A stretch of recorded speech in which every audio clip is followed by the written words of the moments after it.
نحمده ونستعينه ونستغفره ونعوذ بالله من شرور أنفسنا ومن سيئات أعمالنا من يهده الله فلا مضل له ومن يضلل فلا هادي له وأشهد أن لا إله إلا الله وحده لا شريك له وأشهد أن محمدا عبده ورسوله يا أيها الذين آمنوا اتقوا الله حق تقاته ولا تموتن إلا وأنتم مسلمون أما بعد فإن أصدق الحديث كتاب الله وخير الهدي هدي محمد صلى الله عليه وسلم وشر الأمور محدثاتها وكل محدثة بدعة وكل بدعة ضلالة وكل ضلالة في النار. اللهم انفعنا بما علمتنا وعلمنا ما ينفعنا وزدنا علما. رب اشرح لي صدري ويسر لي أمري واحلل عقدة من لساني يفقهوا قولي. Masyarul muslimin, para jamaah sekalian, Bapak, Ibu-ibu, rekan-rekan, saudara-saudari, rahimahullah wa iyyakum, senantiasa dimuliakan dan dirahmati oleh Allah Subhanahu wa taala. Alhamdulillah, segala puji senantiasa kita panjatkan pada Allah.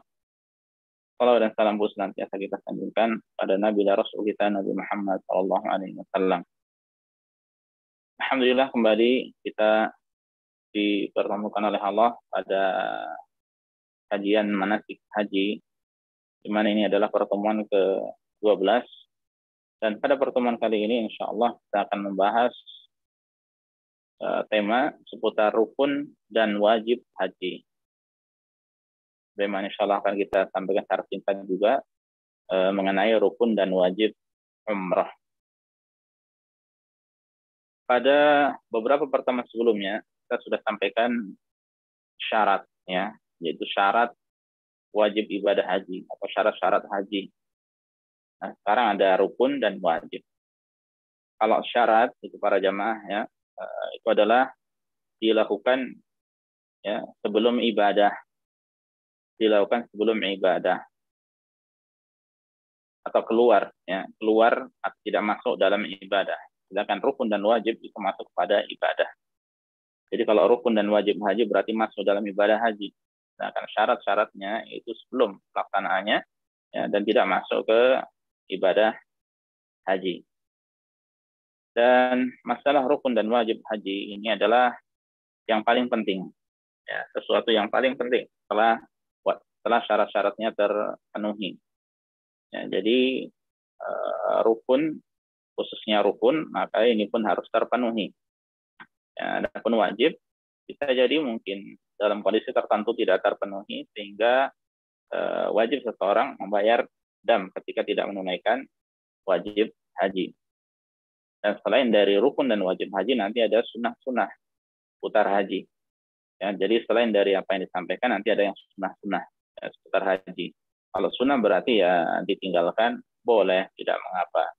Namun ketika dikerjakan, maka bagi pelakunya ya pahala dari Allah Subhanahu wa taala. Baik, kita masuk langsung ya, rukun haji.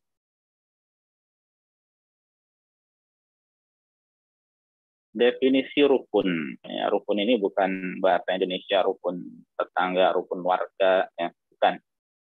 Suami istri rukun akur, bukan itu ya. Rukun ini di bahasa Arab dari kata ruknun, jamaknya arkanun. Ya, ruknun jamaknya arkanun.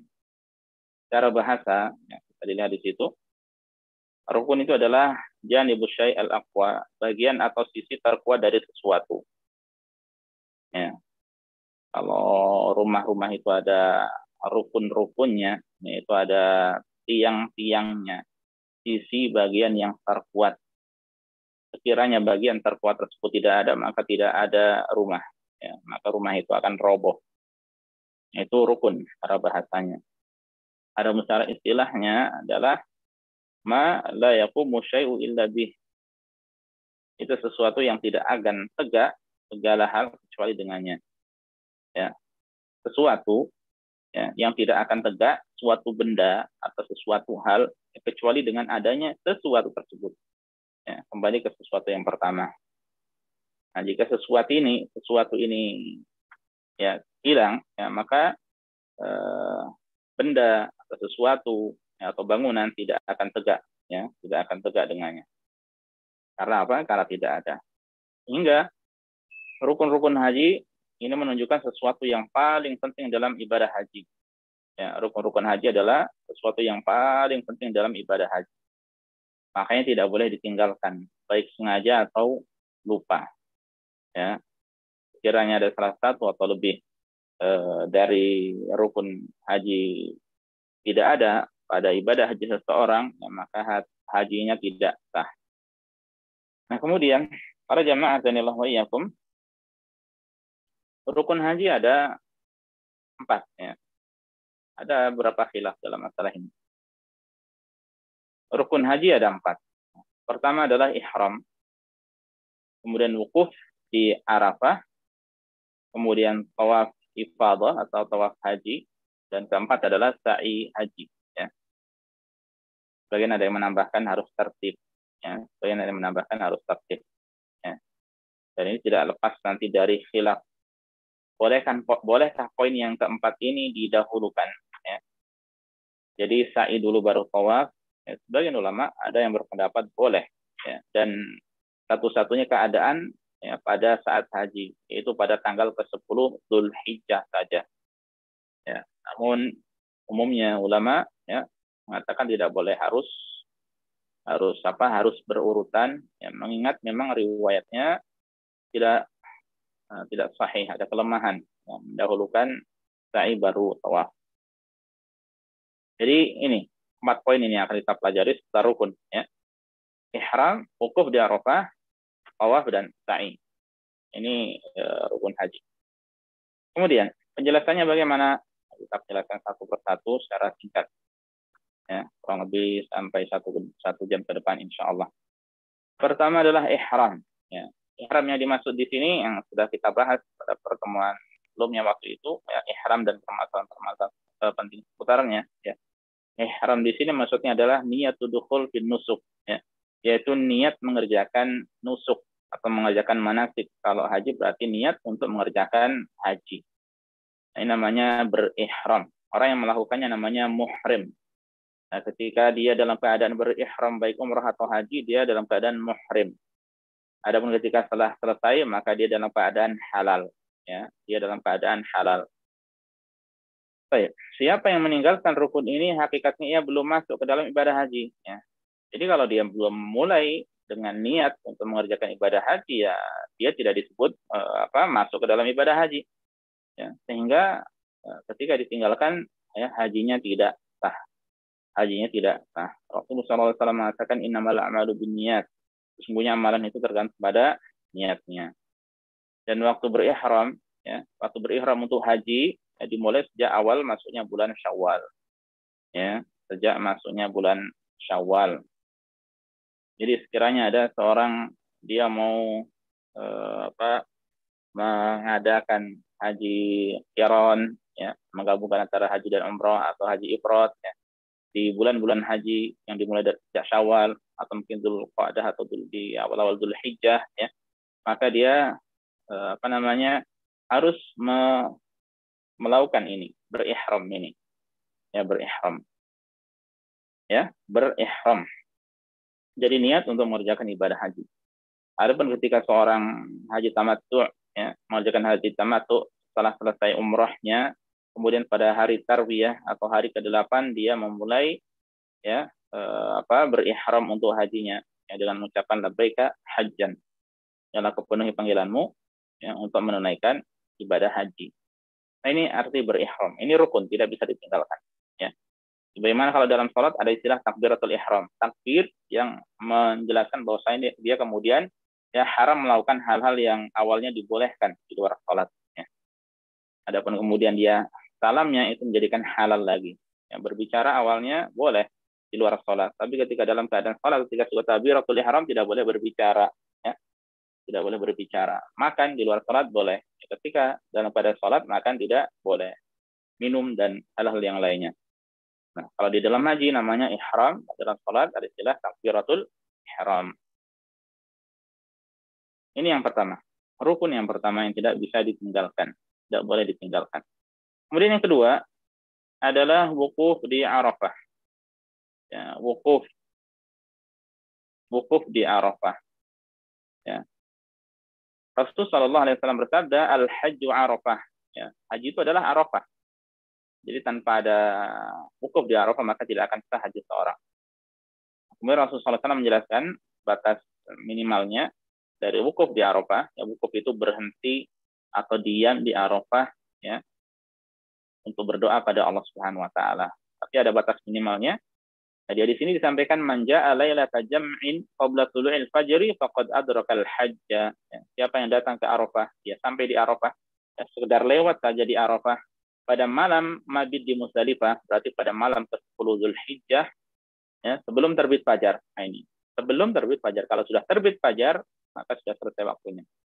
Sebelum terbit fajar, ya, maka sungguh ia telah mendapatkan haji. Ya. Jadi kalau dia mungkin karena suatu hal ketinggalan, ya, kemudian tidak tahu jalan ke Arafah, kemudian sampainya di Arafah pas sekedar lewat di Arafah sebelum terbit fajar atau sebelum masuk sholat subuh, ya, maka ya dia wukuf di Arafahnya sah. Ya. Jadi ini menjadi sebab sahnya haji. Nah itu batas minimalnya, ya, batas minimalnya dari wukuf di Arafah. Adalah Ibnul Munzir rahimahullah beliau mengatakan para ulama telah bersepakat bahwa wukuf di Arafah hukumnya fardu, ya, fardu. Tidak ada haji bagi yang melewatkannya. Tidak ada haji bagi yang melewatkannya. Tapi fardu di sini tidak sekedar wajib saja. Ya, karena ada keterangan tidak ada haji bagi yang melewatkannya. Ya, ini menunjukkan rukun. Ya, ini menunjukkan rukun. Dan ini adalah kesepakatan para ulama. Selanjutnya, jumhur ulama menjelaskan bahwa waktu pelaksanaannya adalah setelah zawal. Apa artinya zawal? Ya, zawal itu artinya setelah tergelincirnya matahari. Dengan kata lain, setelah masuk waktu zuhur. Ya. Itu setelah zawal pada hari ke-9 Zulhijjah. Hari ke-9 itu namanya hari Arafah. Ya. Ini waktunya. Kemudian hingga sebelum terbit fajar pada hari ke-10 Zulhijjah. Ini waktunya. Total waktunya. Ya. Jadi total waktunya seperti itu. Ya, makanya kemudian saya sampaikan di sini sekiranya seorang hanya sempat melewati Arafah saja sebelum terbit matahari, ya, maka ini kesalahan dari saya. Sebelum terbit fajar, yang benar ya. Sebelum terbit fajar, maka wukufnya tersebut sah, ya. Maka wukufnya tersebut sah. Hatta seandainya seorang itu berbaring, ya, atau naik ambulan, ya, jadwalnya mungkin malam hari, mobilnya banyak yang sakit, ya, dan sempat pada saat itu ketika ada tragedi kren atau apa pada saat itu, ya, banyak orang yang masuk ambulan meskipun mereka banyak yang wukuf dan melakukan amalan haji dengan ambulan, ya, dan bantuan mobil ambulan, ya. Nah, kiranya, ya, anggap saja tidak memungkinkan saking banyaknya atau bagaimana, kemudian tidak memungkinkan masuk di Arafah kecuali sebelum terbit fajar, ya, sebelum masuknya sholat subuh, dia hanya berbaring saja lewat, dia niatkan wukuf di Arafah saat itu, ya, anggap saja mungkin sekitar beberapa menit saja untuk selanjutnya yaitu untuk pergi menuju Musdalifah, maka wukufnya sah, ya, maka wukufnya sah. Adapun tempat pelaksanaannya adalah seluruh Arafah. Ya, jadi Arafah, tanah Arafah semuanya itu adalah tempat pelaksanaan wukuf, ya. Dan Arafah para jamaah itu bukan tanah haram lagi, ya. Itu sudah menjadi tanah halal. Ya. Saya ulangi, itu merupakan tanah halal, ya, bukan tanah haram, bukan tanah haram. Kalau Mina, ya, itu masih. Adapun Arafah maka tidak, ya, bukan tanah haram. Nah ini yang kedua, ya, yaitu wukuf di Arafah. Wukuf di Arafah. Kalau sekarang sudah diatur sedemikian rupa, ya, jadi insya Allah semuanya bisa wukuf di Arafah, ya. Dan insya Allah akan mendapatkan waktu, ya, dari bisa dari malam bahkan atau dari pagi, ya, sampai tenggelam matahari. Dan nanti ada sedikit perincian tentang wukuf ini pada wajib-wajib haji. Yang ketiga adalah tawaf ifadah. Disebut juga sebagai tawaf haji, ya, karena ini untuk tawaf ibadah haji, atau disebut sebagai tawaf rukun karena memang rukun hukumnya, ya, atau tawaf ziarah, ya, disebut juga tawaf ziarah. Disebut ziarah karena orang-orang itu, ziarah itu artinya berkunjung, ya. Jadi orang-orang menginapnya atau penginapan mereka adalah di Mina, ya. Nah, pada hari 10 mereka pergi ke Masjidil Haram untuk tawaf, ya, ziarah, berkunjung ke sana, kemudian kembali ke Mina, ya. Disebut ifadah karena mereka bertolak, ya, bertolak atau pergi atau meninggalkan dari Arafah kemudian ke Musdalifah, dari Musdalifah ke Masjidil Haram, ya, ke Mina kemudian ke Masjidil Haram. Jadi disebut tawaf haji, tawaf rukun atau tawaf ziarah. Waktu pelaksanaannya adalah setelah wukuf di Arafah dan mabit di Musdalifah. Ya, jadi pelaksanaannya setelah wukuf di Arafah kemudian mabit di Musdalifah. Di mana wukuf di Arafah ini tanggal ke-9-nya. Kemudian mabit atau bermalam di Musdalifah tanggal ke-10-nya, malam ke-10-nya. Nah, kemudian pada hari ke-10 ada beberapa amalan, ya. Ada beberapa amalan, yaitu boleh tidak berurutan, tidak mengapa. Meskipun sunnahnya berurutan. Nah, di antaranya adalah tawaf ini, ya. Jadi pelaksananya setelah wukuf di Arafah kemudian mabit di Musdalifah. Kalau mau sesuai urutan, ya, maka pergi ke Mina untuk lempar jumroh. Setelah itu baru menyembelih hadyu, ya, bagi yang ada kewajiban hadyu untuk mutamati atau yang mengerjakan haji tamattu dan qiran. Setelah hadyu baru cukur, ya. Nah, setelah cukur dia berarti tahallul awal nanti namanya, mengerjakan 3 dari 4 manasik haji pada hari ke-10. Nah, setelah cukur baru tawaf ifadah, ya, baru tawaf ifadah. Nah, setelah tawaf ifadah nanti rukun yang keempat yaitu sa'i, ya, rukun keempat yaitu sa'i. Nah, sekiranya dia mau tawaf dulu boleh. Kalau dari Musdalifah dia langsung ke haram boleh, ya. Boleh. Allah Subhanahu wa taala berfirman, "Wal yatawafu bil baitil atiq." Dan hendaklah mereka, ya, melakukan tawaf di sekeliling rumah yang tua itu, ya, yaitu Baitullah, ya. Rumah al-atiq, ya, rumah yang antik yang tua, ya. Itu rumah Allah Subhanahu wa taala. Ini perintah untuk mengerjakan tawaf di sana. Ibnu Qudamah rahimahullah mengatakan tawaf tersebut merupakan rukun haji yang tidak akan sah melainkan dengannya. Kami tidak mengetahui adanya perbedaan dalam masalah ini. Ya, beliau mengatakan tidak ada perbedaan, ya, dalam masalah ini. Bahwa tawaf ifadah adalah rukun. Dan seorang ketika meninggalkannya maka tidak sah ibadah hajinya.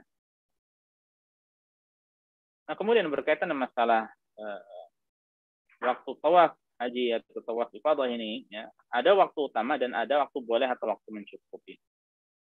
Waktu utamanya yaitu pada hari 10 Zulhijjah setelah melempar jumrah Aqabah, menyembelih dan mencukur rambut. Ini yang saya sampaikan tadi baru saja, ya. Ini amalan yang terbaik yang dilakukan pada hari ke-10. Jadi ada 4 atau ada 5 amalan. 5 lah kita katakan, ya. Pertama melempar jumrah Aqabah saja dengan 7 kerikil. Ini secara berurutannya, ya. Kemudian yang kedua adalah menyembelih hadyu. Setelah itu ketiga mencukur rambut, ya. Yang terbaik adalah dihabiskan di musim hajinya, ya, dicukur habis. Kemudian yang keempat adalah tawaf, ya, tawaf rukun atau ibadah. Kemudian yang kelima baru sa'i. Nah, jadi ini 5 amalan pada Yaumul Hajjil Akbar, pada hari haji besar, yaitu pada tanggal ke-10 Dzulhijjah. Ya, sehingga lumayan melelahkan, ya, tapi di balik itu insyaallah pahalanya pun banyak insyaallah. Nah, ini waktu utamanya. Adapun yang kedua adalah waktu mencukupi atau waktu boleh, ya, boleh dikerjakan. Sebagian berpendapat, ya, setelah tengah malam pada malam Idul Adha, ya. Jadi selepas tengah malam bagi orang-orang yang lemah, ya, maka boleh bertolak dari Musdalifah, ya, maka kemudian dia ke Mina atau ke Haram. Ini sebagian membolehkan, ya. Kemudian sebagian berpendapat setelah terbit fajar pada hari Idul Adha, ya. Setelah terbit fajar pada hari Idul Adha, ya, atau terbit matahari, ya, pada hari Idul Adha, itu tanggal 10-nya. Ini boleh, ya. Mau waktu ini itu boleh, ya. Kemudian adapun waktu akhirnya, ya, sebagian berpendapat pada hari ke-10, berarti pada hari yang sama, ya.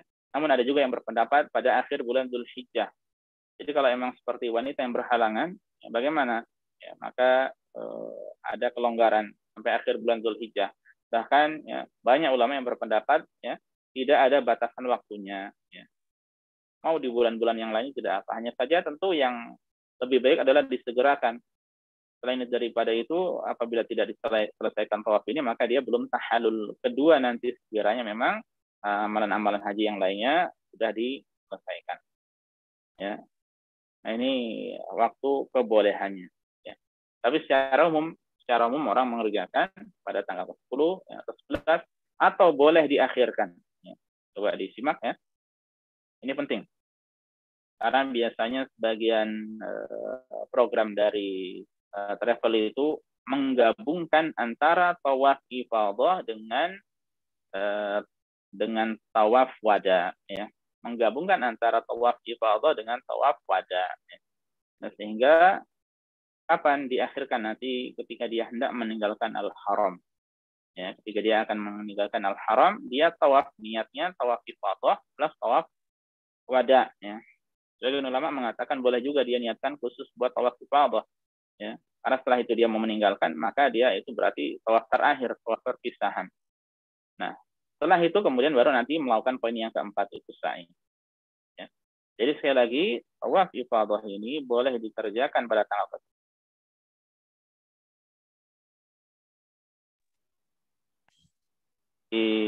kerjakan pada tanggal ke-10 ya, atau boleh juga diakhirkan bersamaan dengan tawaf ifadah. Baik, kita masuk yang keempat. Rukun yang keempat.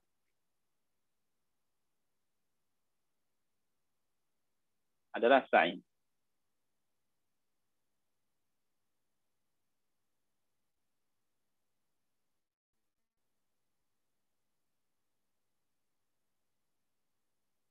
Yang keempat adalah sa'i. Waktu pelaksanaannya, ini sa'i untuk haji ya.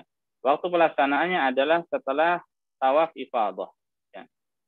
Setelah tawaf ifadah. Sebagian ulama membolehkan untuk mendahulukannya sebelum tawaf haji.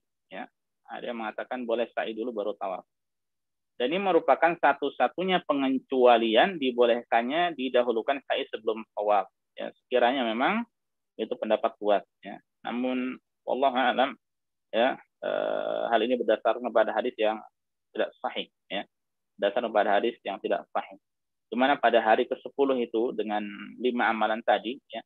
Sebagian sahabat ada yang wahai Rasulullah saya melakukan ini dulu baru itu ya, syukur dulu baru melempar jumroh ya, atau mungkin tawaf dulu kemudian sa'i kemudian melakukan yang lainnya. Ya, jadi tidak urut melempar jumroh ya, kemudian hadyu, kemudian cukur,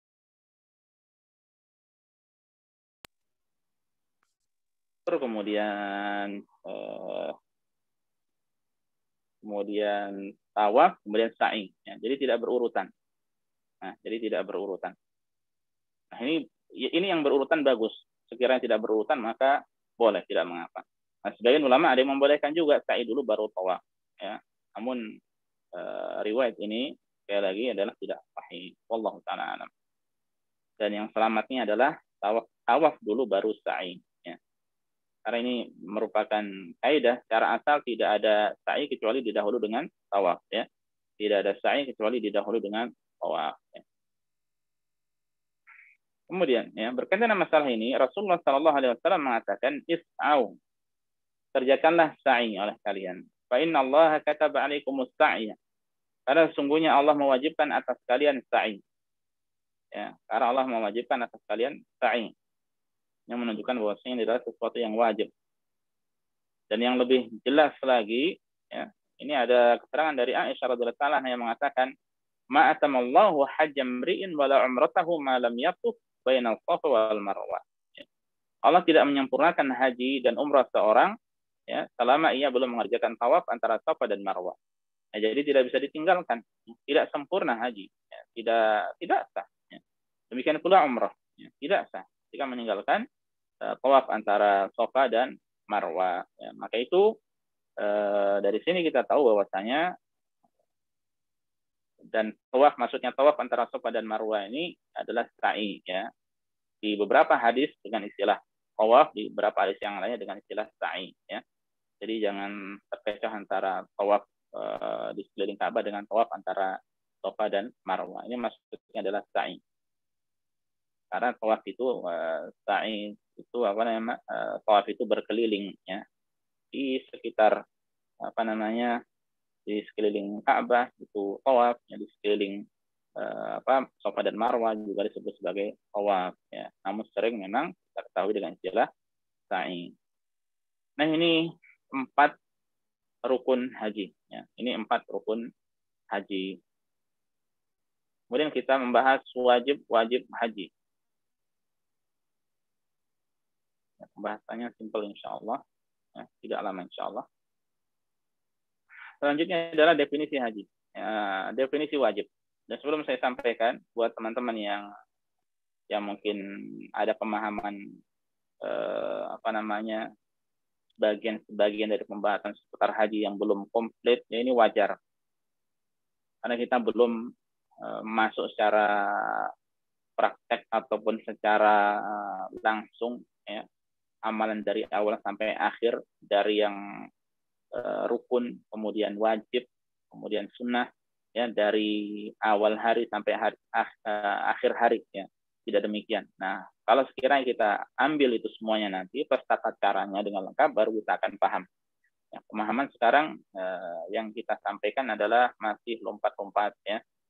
Nah, nanti ketika dimulai dari hari pertama, kedua, sampai akhir, maka insya Allah akan semakin lengkap. Baik, kita masuk ke wajib haji. Definisi wajib. Cara bahasa wajib itu adalah tetap dan harus, ya. Tetap dan harus. Kalau secara istilah, ya, sesuatu ibadah yang pelakunya mendapatkan pahala, atau orang yang melakukannya mendapatkan pahala, dan orang yang meninggalkannya berdosa. Ya, ini hukumnya wajib. Wajib dikerjakan, ya, berarti harus dikerjakan, tidak.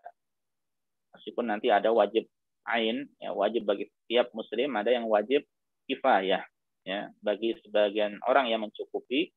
Jika dilakukan maka gugur kewajiban bagi yang lain. Ya. Contoh yang wajib bersifat wajib ain, wajib bagi setiap orang adalah seperti sholat, ya. Demikian pula puasa, ini wajib bagi setiap orang. Adapun yang wajib kifayah, atau kita sering yang mendengar dengan fardu ain dan fardu kifayah, ya. Adapun yang fardu kifayah, contohnya ketika ada orang mengurusi jenazah, ya.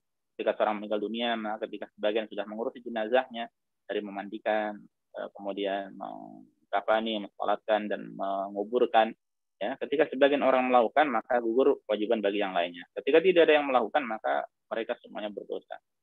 Demikian pula ketika seorang mengucapkan salam di dalam ruangan yang ada banyak dari kaum muslimin di situ, ya. Ketika satu saja yang menjawab, maka sudah cukup, ya. Jadi itu bersifat fardu kifayah atau wajib kifayah. 1-2 menjawab, maka sudah cukup. Kalau tidak ada yang menjawab, maka mereka berdosa semuanya. Nah, ini wajib, ya. Suatu ibadah yang pelakunya mendapatkan pahala, ya, atau orang yang melakukan mendapat pahala, dan orang yang meninggalkannya mendapatkan dosa. Wajib haji. 7 wajib haji. Wajib haji ada 7. Ya. Kalau rukun tadi ada 4, wajib haji itu ada 7. Nah, ini singkatnya, ya. Pertama, berihram dari miqat, ya. Kalau yang rukun tadi berihram saja, ya. Berihram dalam artian niat, ya. Nah, tapi ada yang wajib, apa itu? Niatnya itu harus di miqat, ya. Tidak boleh melewati miqat. Kemudian yang kedua, wukuf di Arafah sampai terbenam matahari bagi yang memulainya dari siang hari. Ya, tadi sudah kita sampaikan bahwa rukunnya itu adalah wukuf di Arafah. Ya. Tapi bagi yang memulainya di siang hari, yang secara asal itu adalah ba'da zawal, setelah tergelincir matahari atau setelah masuk waktu zuhur, ya, setelah sholat zuhur dan asar, setelah dijamak dan takdim dan qasar, ya. Nah, kemudian memulai. Nah, bagi yang memulainya saat itu, atau mungkin ada yang terlambat jam 2 baru mulai atau jam 3, artinya dari siang hari, maka dia harus, ya, wajib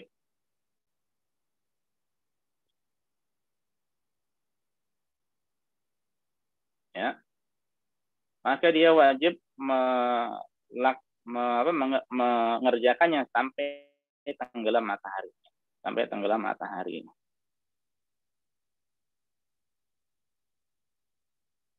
Baik. Nanti ada penjelasannya. Kemudian yang ketiga, mabit di Muzdalifah, ini wajib. Kemudian yang ketiga, mabit di Mina pada malam-malam hari tasyrik, ya, wajib. Ya. Bisa 2 malam, bisa 3 malam. Kemudian melempar jumrah dengan berurutan, ya. Melempar jumrah pada hari ke-10 atau melempar jumrah pada hari-hari tasyrik, ya. Dari Sughra, kemudian Wusta yang tengah, kemudian yang Aqabah. Ini termasuk wajib. Kemudian yang keenam, mencukur rambut, ya. Baik mau hanya dipendekkan atau dihabiskan, ya, maka itu termasuk wajib. Dan terakhir, tawaf wada, ya. Tawaf wada ini wajib. Nah, ini semuanya wajib, ya, tidak sampai rukun. Nah, kemudian kita rinci satu persatu dari ketujuh wajib haji tersebut. Ya. Berikut penjelasan ringkas, penjelasan singkat, ya, atau ringkas dari ketujuh rukun, bukan rukun ya, wajib tersebut.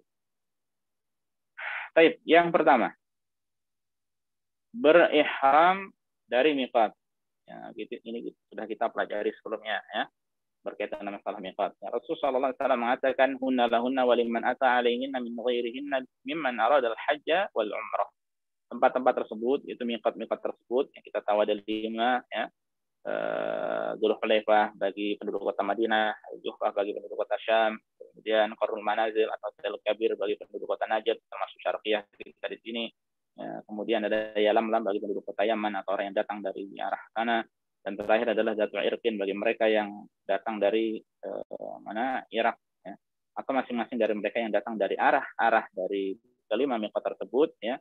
Ya, maka mereka, ya, harus mengerjakan amalan-amalan yang memang atau disyariatkan mengerjakan amalan-amalan tertentu di saat di miqat, kemudian harus memulai ihram dari miqatnya.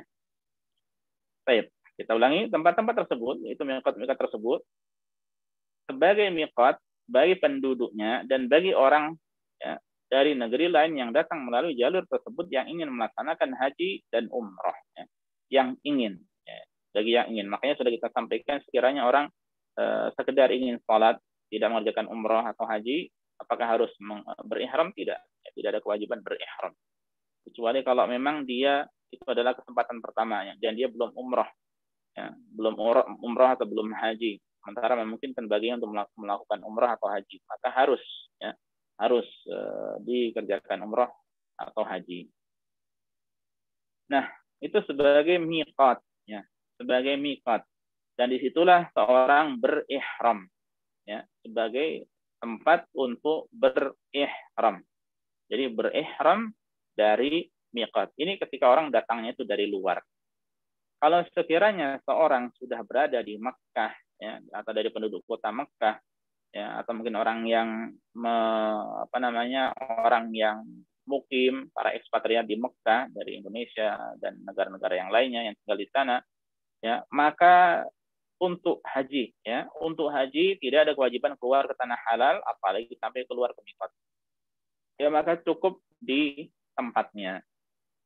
Ya, mungkin ada orang yang tinggal di Aziziyah, daerah Sulaimaniyah, atau mungkin di di daerah Jarwal, atau daerah Taisir, ya, atau daerah-daerah yang sedikit keluar, ya, mungkin Shumaisi atau Arafah yang tanah halalnya, ya.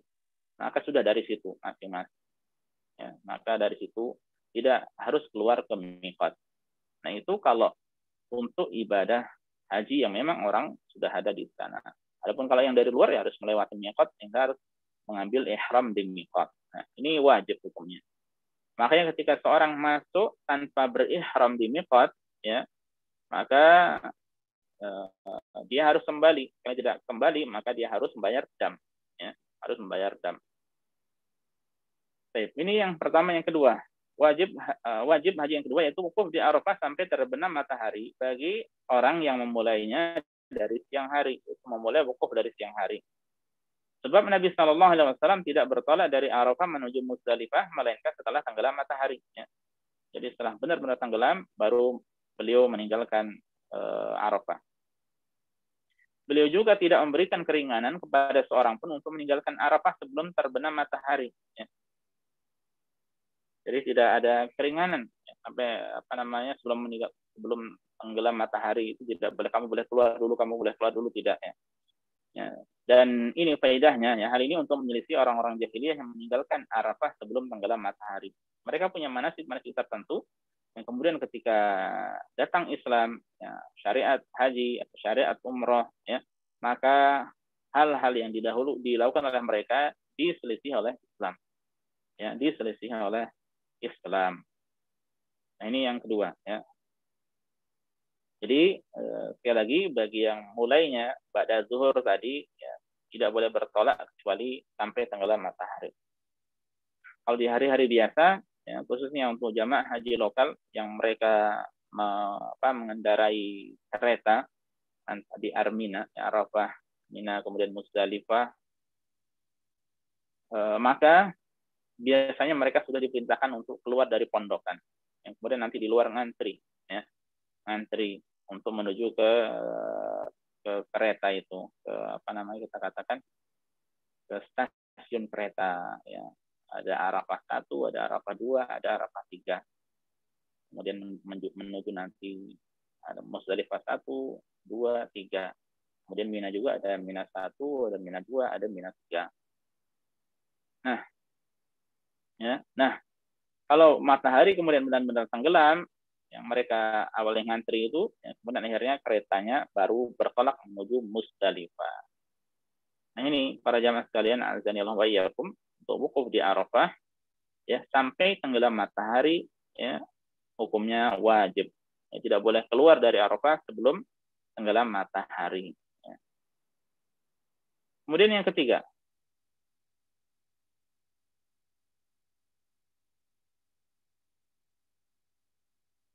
di antara wajib haji adalah mabit di Musdalifah. Nah, tadi dari Arafah, ya, setelah tenggelam matahari menuju ke Musdalifah. Untuk apa? Di sana untuk mabit, ya, untuk bermalam. Mabit itu dari kata bata yabitu, ya, baitutah, ya, atau mabit, mabit ini bata yabitu artinya bermalam, ya. Mabit di Musdalifah. Waktu pelaksanaannya yaitu pada malam ke-10 Dzulhijjah, pada malam Idul Adha, hari raya Idul Adha. Dimulai dari tenggelamnya matahari pada hari Arafah hingga salat fajar, ya.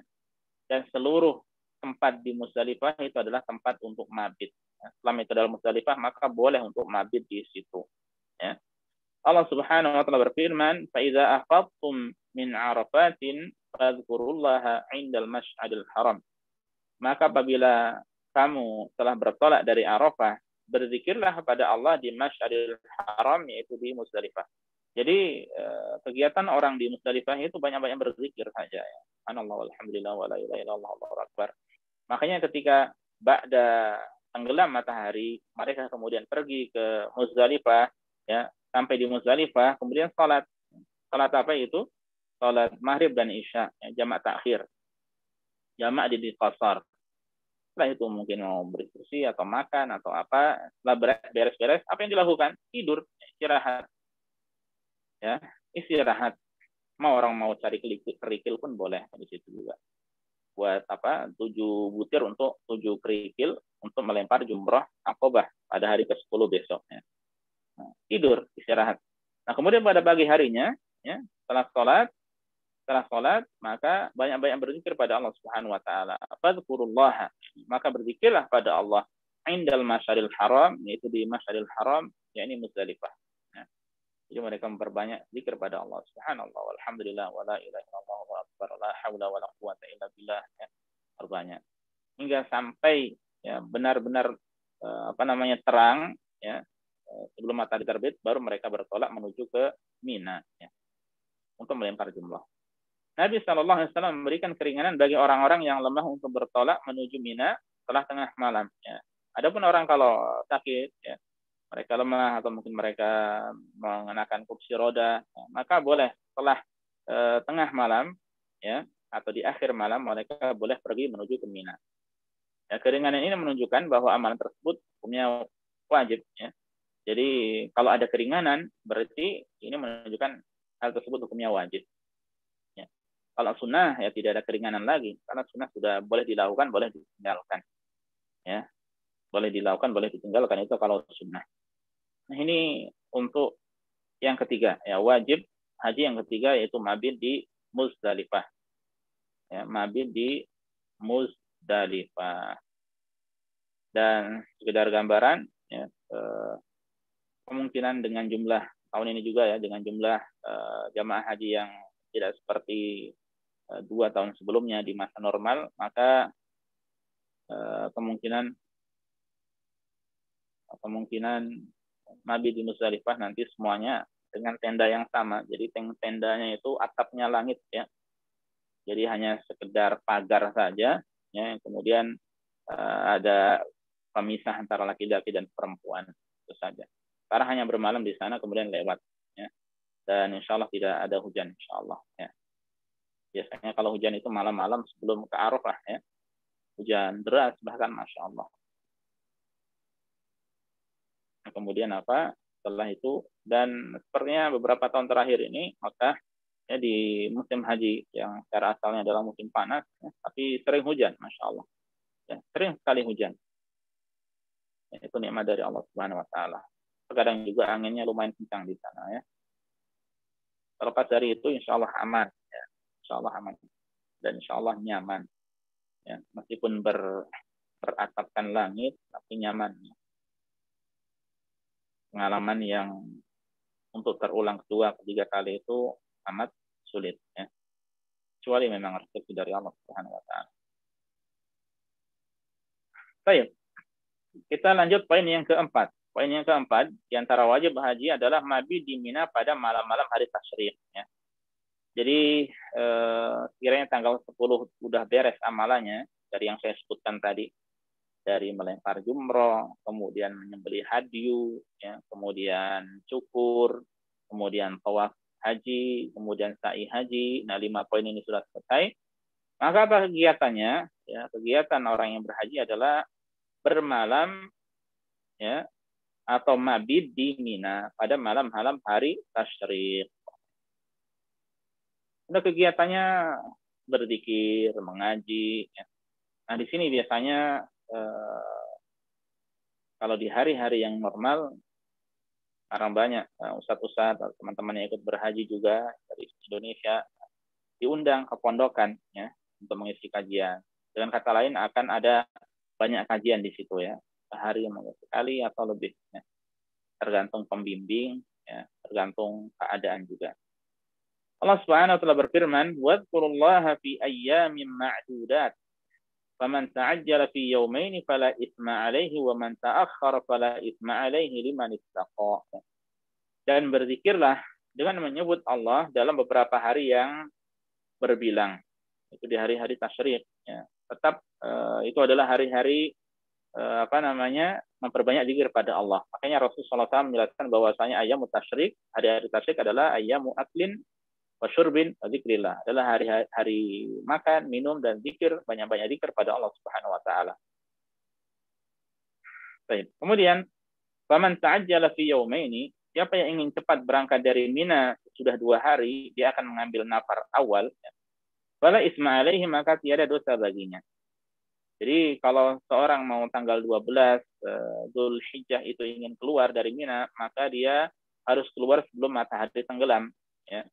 Jadi mabit di Mina pada malam tasyrik ini sempurnanya 3 malam sampai tanggal 13 ya. Namun ketika mau tanggal 12 kemudian keluar boleh, tapi syaratnya sebelum matahari tenggelam dia keluar menuju Al-Haram untuk mengerjakan tawaf wada. Kemudian waman ta'akhkhara. Nah, dan siapa yang ingin menangguhkan keberangkatannya dari 2 hari itu, ya ta'akhkhara, sengaja melambatkan diri atau mengakhirkan. Ya, maka Allah mengatakan fala isma ali man ittaqa, maka tidak ada dosa pula baginya bagi orang yang bertakwa. Jadi sekiranya mau menyempurnakan menjadi 3 hari, tetap ya, bahwasanya itu adalah hari fadzkurullah, hari untuk menyebut ya atau berzikir pada Allah Subhanahu wa taala. Kemudian Nabi SAW memberikan keringanan kepada Abbas radhiyallahu taala anhuma ya, untuk bermalam di radhiyallahu taala anhu untuk bermalam di Mekah pada malam-malam Mina, ya, pada malam hari tasyrik, karena ia bertugas memberi minum orang-orang. Ya. Jadi dia bertugas memberi air minum zam-zam ke orang-orang, kepada jamaah, ya, kepada orang-orang, sehingga tidak mabit di Mina. Ya, ini diberikan keringanan, ya, ada keringanan. Demikian pula beliau sallallahu alaihi wasallam berikan keringanan bagi para penggembala untuk tidak bermalam di Mina. Jadi di antara orang yang berhaji pada saat itu ada yang mereka mengembala hewan, ya, para pengembala.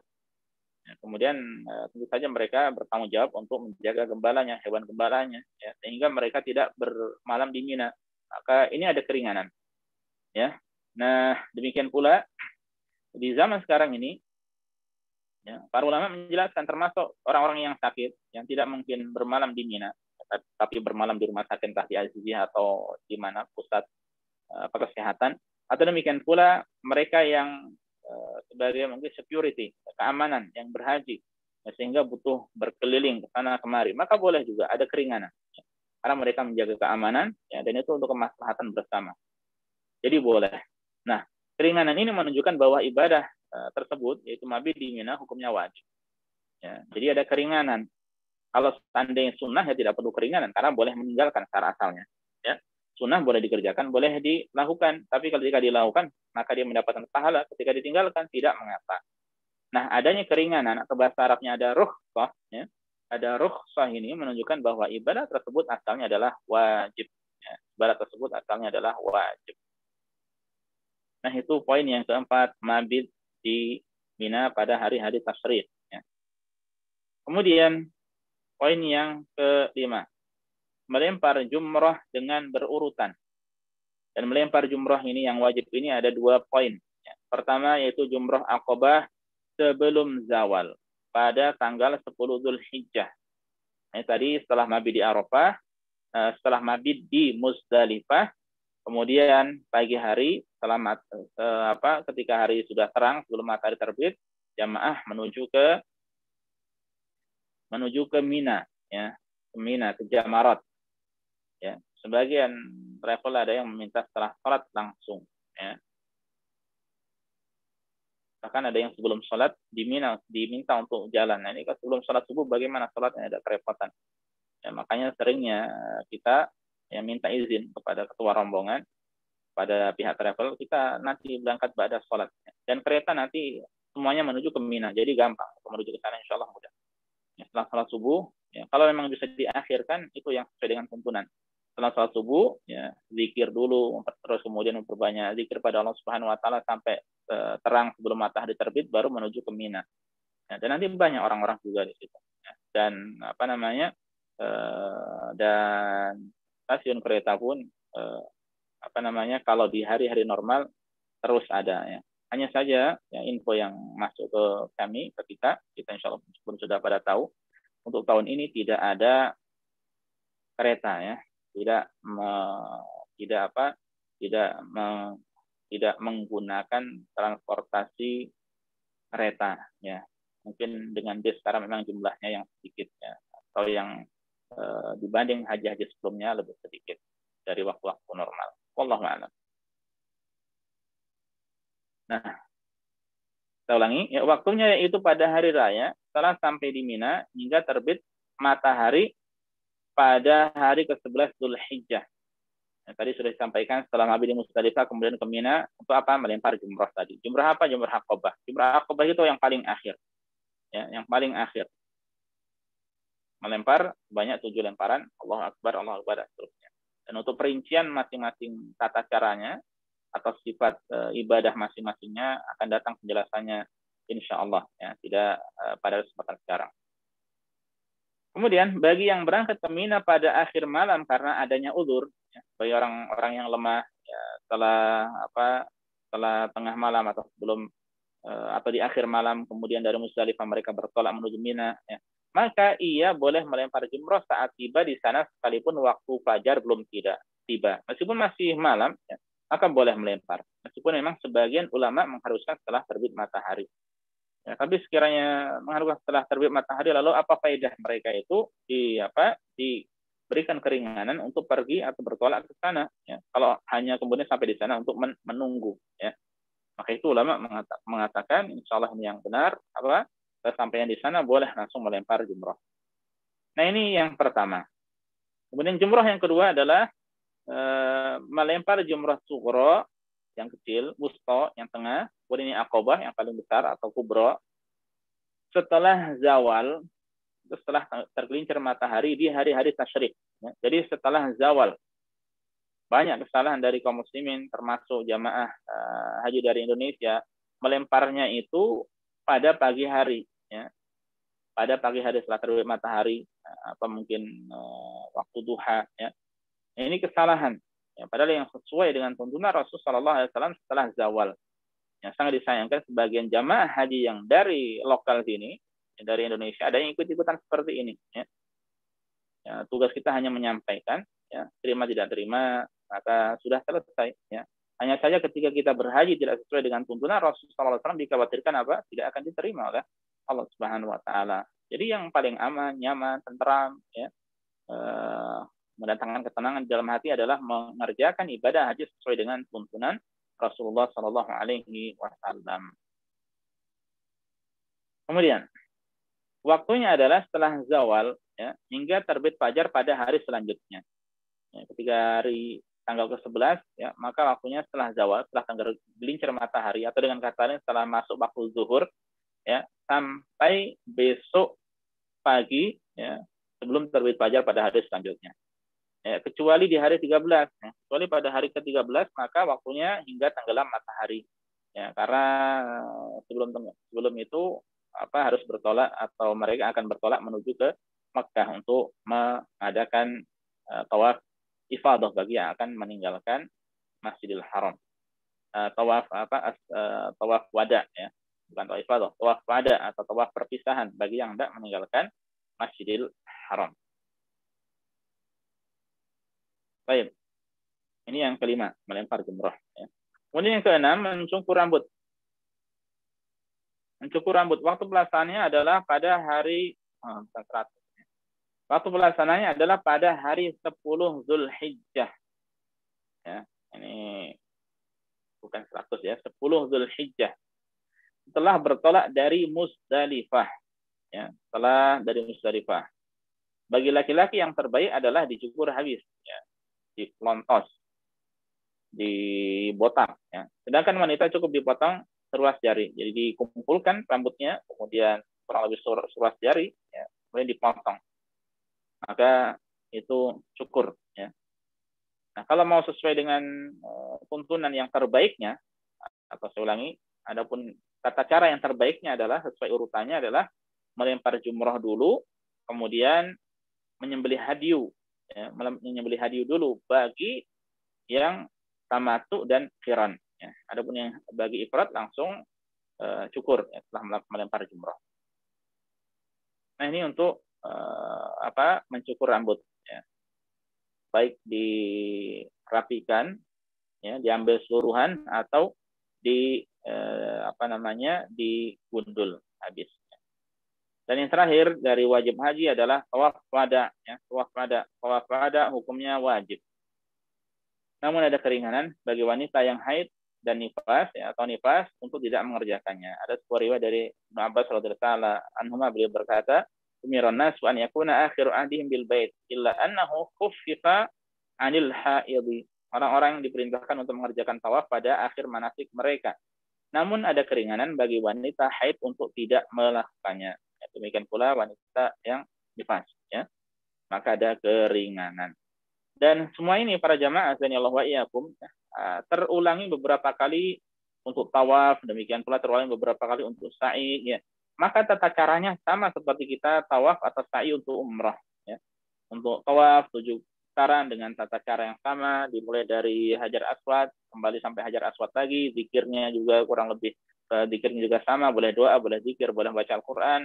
Ya, antara rukun Yaman sampai Hajar Aswad memperbanyak doa Rabbana atina fid dunya hasanah wa fil akhirati hasanah wa qina adzabannar. Ya, setelah itu disyariatkan mengerjakan sholat 2 rakaat, ya. Rakaat pertama membaca Al-Kafirun, rakaat kedua membaca Al-Ikhlas. Jadi sama. Ya. Kemudian sekiranya seorang mau tawaf sunnah juga, yang memperbanyak tawaf, maka per 7 putaran sholat 2 rakaat. Tambah lagi 7 putaran sholat 2 rakaat. Itu tawaf sunnah. Demikian pula untuk sa'i. Sa'inya pun sama. Sebagaimana dia zikir, kemudian doa, kemudian zikir, kemudian berjalan dari Safa ke Marwah, dan seterusnya. Sama sebagaimana seorang tawaf untuk umrah. Ya. Hanya saja niatnya dibedakan. Ya, niat ini untuk umrah, niat untuk tawaf ifadah, ya. Sa'i juga sa'i haji contohnya. Jadi yang membedakan adalah niat. Diniatkan, ya, keinginan di dalam hati untuk mengerjakan itu adalah ibadah haji. Nah, itu untuk tawaf wada, ya. Dan sebagian dari yang menambah yaitu hadyu. Ya, hadyu wajib, ya. Hanya saja kewajiban tersebut untuk haji tamattu dan haji qiran, ya. Dan untuk penduduk asli kota Makkah, ya, penduduk asli kota Makkah tidak ada kewajiban hadyu, ya. Meskipun mereka mengerjakan tamattu, meskipun mereka mengerjakan qiran, ya. Jadi tidak ada kewajiban hadyu bagi penduduk asli kota Makkah yang memang penduduk pribumi sini, ya. Adapun ekspatriat yang tinggal di sana dari berbagai macam mancanegara, maka tetap berkewajiban untuk membayar hadyu, ya. Nah, kemudian secara singkat, ya, kita sampaikan rukun dan wajib umrah. Nah, rukun umrah ini pun ada tidak lepas dari khilaf juga, ya. Rukun umrah, ya, ada 3: ihram, tawaf, sa'i. Ya, ihram sudah kita sampaikan tadi, ya, tawaf dan sa'i. Adapun wajib-wajib umrah, ya, ada 2: berihram dari tanah halal.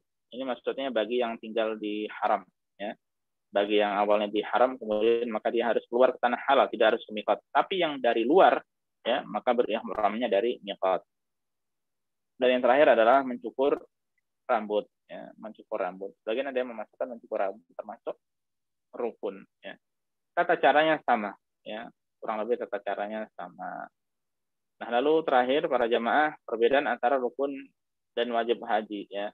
Rukun haji harus dilaksanakan. Bila ada salah satu atau lebih dari rukun tersebut yang tidak dilaksanakan, maka tidak dapat diganti dengan membayar dam atau denda, ya, dengan menyembelih kambing atau yang lainnya, ya, dan hajinya tidak sah.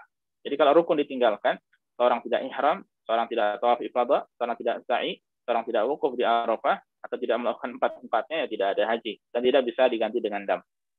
Adapun wajib haji, ya, hukumnya harus dilaksanakan juga, ya. Namun jika salah satu darinya tidak ada yang tidak, ya, namun jika salah satu darinya ada yang tidak dikerjakan, maka, ya, ada kewajiban membayar dam dan hajinya tetap sah, ya.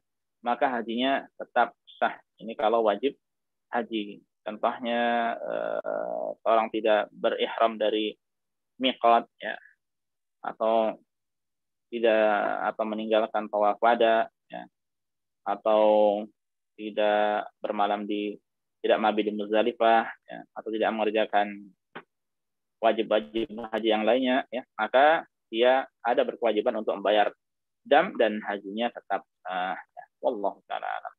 Inilah para jamaah sekalian, azanillahu wa iyyakum, semoga senantiasa dimuliakan dirahmati oleh Allah Subhanahu wa taala. Penjelasan singkat dari rukun dan wajib haji, ya, kemudian rukun dan wajib umrah, semoga memberikan manfaat bagi kita semuanya. Ya, wallahu taala alam, wa sallallahu ala nabiyina Muhammad wa sallama tasliman katsiran. Bismillah, walhamdulillah, wassalatu wassalamu ala rasulillah, wa ala alihi wa sahbihi wa man wala. Syukran wa jazakallahu khairan Ustaz atas ilmu dan faedah yang antum sampaikan. Insyaallah akan menjadi ilmu yang sangat bermanfaat bagi kami. Amin amin ya rabbal alamin. Baik, bagi bapak-bapak dan ibu-ibu, jika mempunyai pertanyaan bisa disampaikan secara langsung dengan cara raise hand terlebih dahulu atau dengan melalui chatbox. Bagi yang ingin bertanya secara privat bisa kirim pertanyaannya ke Saifuddin Abu Rumaiso. Baik Ustadz, ini ada pertanyaan masuk Ustadz. Assalamualaikum Ustadz. Untuk mengikuti manasik haji sesuai yang dicontohkan Rasulullah terkadang sangat sulit bagi kita yang mengikuti rombongan, kecuali secara mandiri. Terkadang pada hari Arafah tanggal 9 habis Isya atau sebelum maghrib sudah disuruh siap untuk berangkat ke Musdalifah. Terus di Musdalifah setelah tengah malam juga dihimbau untuk berangkat ke Mina. Bagaimana seharusnya sikap kita Ustadz? Karena Hamlah juga harus mengikuti anjuran pemerintah. Syukran wa jazakallahu khairan. Baik.